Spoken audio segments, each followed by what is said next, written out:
एक शाम प्राची टीवी पर सीरियल देख रही होती है। तभी उसकी सास वहाँ आती है।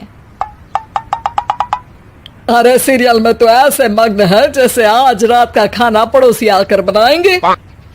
मुझे पता ही नहीं था आपने अपने बेटे की शादी पड़ोस में भी की हुई है। हैं? मतलब? मतलब इस घर में सारा काम बहू ही करती है, आप तो सिर्फ खर्राटे मारती हैं। अच्छा जी, फिलहाल तो तुम आराम फरमा रही हो, चलो जाओ, ये मेरे टीवी देखने का समय है। आहा, इसीलिए मुझे भगाया जा रहा है। सॉरी, अब तो बिल्कुल नहीं जाऊंगी।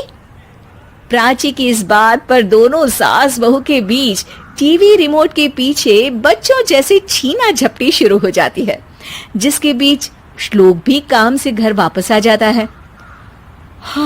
आज मेरी चूहे बिल्ली की जोड़ी किस बात पर झगड़ रही है? अरे तेरे बीवी मुझे टीवी ही नहीं देखने दे रही। अरे तुम्हारी मम्मी मुझे खाना बनाने के लिए फोर्स कर रही है। अरे वाह, ऐसे बेतुके रीजन पर तो बच्चे भी झगड़ा नहीं करते। अरे मुझे कुछ मत बोल, सब इसने ही शुरू किया है। हाँ हाँ, जैसे आप तो बहुत दूध की धूली है ना। अरे बस दोनों चुप। प्राची जाओ, खाने की तैयारी करो। और माँ तुम छोड़ो, तुम्हें क्या बोलूं, शांति से अपना सीरियल देखो, मुझे दोबारा लड़ने की आवाज सुनाई नहीं देनी चाहिए। ऐसा बोलकर श्लोक वहां से चला जाता है, जिसके पीछे पीछे प्राची भी कुछ न कुछ बड़बड़ाते हुए रसोई में चली जाती है। हाँ हाँ, सासू जी को तो कुछ बोलेंगे ही नहीं, बस मुझ पर ही हुक्म चलता है, खाना बनाओ, जैसे मैं इनके घर में खाना बनाने के लिए आई हूँ। इसी तरह शाम बीतती है और रात को श्लोक और प्राची की सास खाना खाकर सोने चले जाते हैं, लेकिन प्राची गुस्से में कुछ खाए बिना काम में ही लगी रहती है। इस घर में किसी को घंटा फिक्र नहीं पड़ता, मैं खाऊं या भूखी रहूं।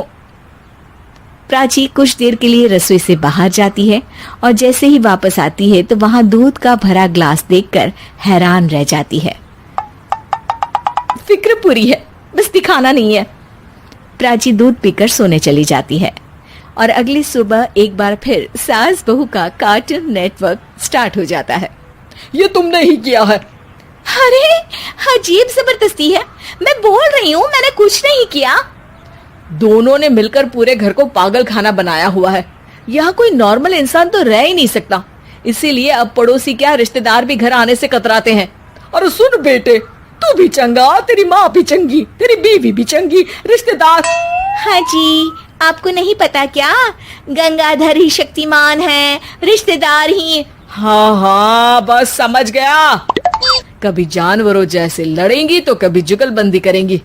भाई मैं आप दोनों के बीच में नहीं फंसना चाहता।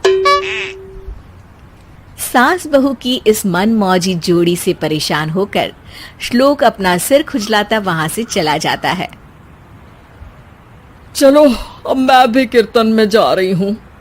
इस पर जैसे ही सास कमरे में अपना पर्स लेने जाती है तो वहां नाश्ते की प्लेट रखी देख मुस्कुराने लगती है और नाश्ता करके घर से बाहर निकलते हुए कुछ पैसे टेबल पर रख जाती है, जिसके कुछ देर बाद सिलेंडर वाला घर आता है। ओ मोरी मैया, मैं सिलेंडर के बारे में तो बिल्कुल भूल ही गई थी।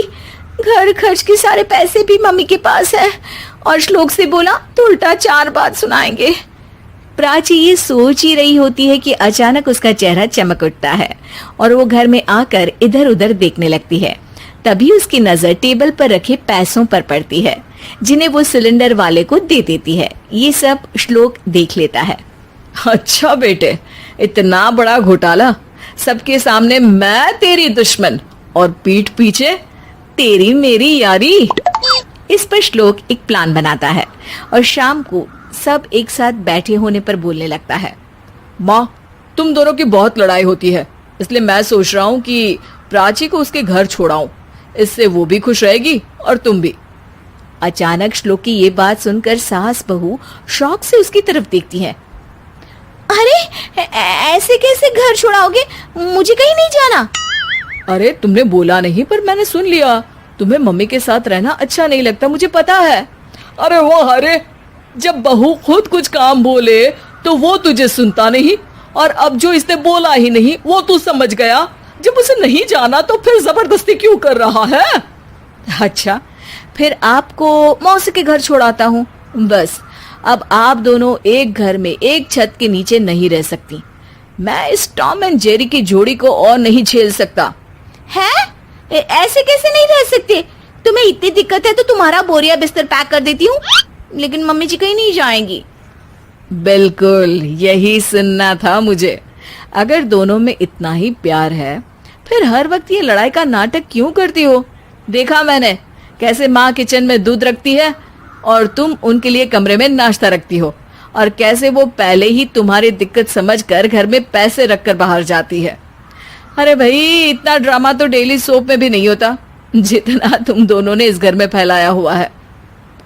तू हमें टॉम एंड जेरी बोलता है ना, तो याद कर वो दोनों भी एक दूसरे को बाहर वालों की बुरी नजर से बचाने के लिए हमेशा सबके सामने लड़ते थे, लेकिन अकेले में दिक्कत के समय मदद भी तो करते थे।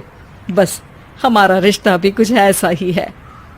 और वैसे भी अगर सास बहू में तू मैं नहीं होती तो दुनिया वालों को कहानियां कैसे मिलेंगी?